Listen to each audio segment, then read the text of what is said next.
Bien, nous revoilà pour le dernier enregistrement de la séance d'aujourd'hui. On va un peu avancer dans le cours en faisant une précision sur les agrandissements-réductions.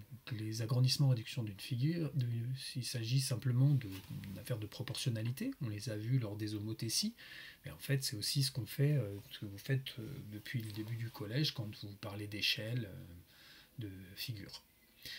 La définition, c'est qu'on agrandit une figure lorsqu'on multiplie ses mesures par un même nombre.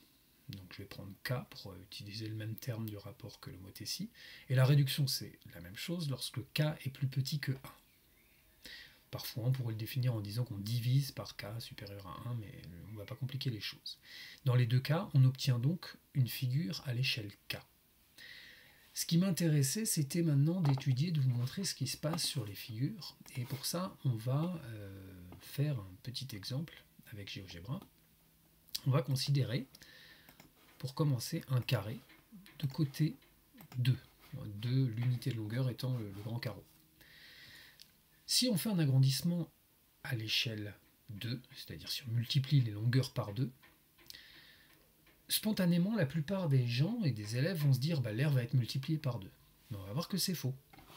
Puisque si j'augmente AB et je le multiplie par 2, j'obtiens un côté de longueur 4. Je fais de la même chose pour BC, pour CD et pour AD.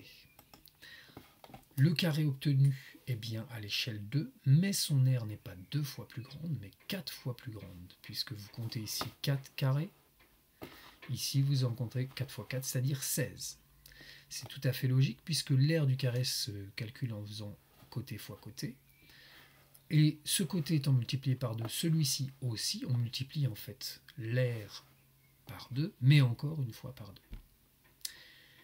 Si on faisait la même chose avec les volumes, on se retrouverait avec quelque chose de similaire. Si je prends l'exemple d'un pavé droit ou d'un cube, si je multiplie chacun de ces côtés par 2, eh bien, comme le volume multiplie les 3 dimensions, on va multiplier le volume initial par 2 pour un côté, puis encore par 2 pour l'autre côté, puis encore par 2 pour le troisième côté.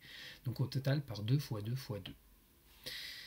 On en déduit les propriétés suivantes, qu'on pourrait démontrer plus généralement, mais on va en rester là. Lorsqu'on agrandit ou on réduit une figure avec un rapport K, l'aire de la figure obtenue est multipliée par K au carré. Lorsqu'on agrandit ou on réduit un solide avec un rapport K, le volume du solide, lui, est multiplié par K au cube. Donc je vais vous laisser réfléchir à cette propriété et puis faire deux petits exercices. Le premier, il s'agit de considérer un rectangle de 5 cm sur 12 cm, de calculer son aire, vous pouvez le tracer éventuellement. Et puis vous calculez son aire s'il était à l'échelle 10, donc si les longueurs étaient 10 fois plus grandes. Attention, ce n'est pas l'aire qui est à l'échelle 10, c'est la figure qui est à l'échelle 10. Donc l'échelle ne parle que des longueurs. Même chose ensuite sur une question plus directe, parce que dans le premier, là, vous pourrez soit multiplier les longueurs et calculer l'aire, soit calculer directement l'aire en utilisant la propriété. Moi, je vous conseille presque d'essayer les deux méthodes et on corrigera selon les deux méthodes. Sur le deuxième exercice, on vous donne seulement le volume, pas les dimensions. On peut considérer que c'est une brique de lait, par exemple, qui fait 1 litre.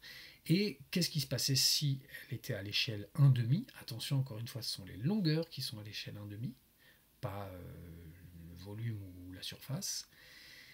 Et donc, quel serait le volume ? Là, vous serez obligé d'utiliser directement la propriété puisqu'on n'a pas les dimensions de la boîte. Eh bien, je vous souhaite bon courage et donc les corrections seront postées mercredi ou jeudi suivant les cours habituels de Pronote. Au revoir.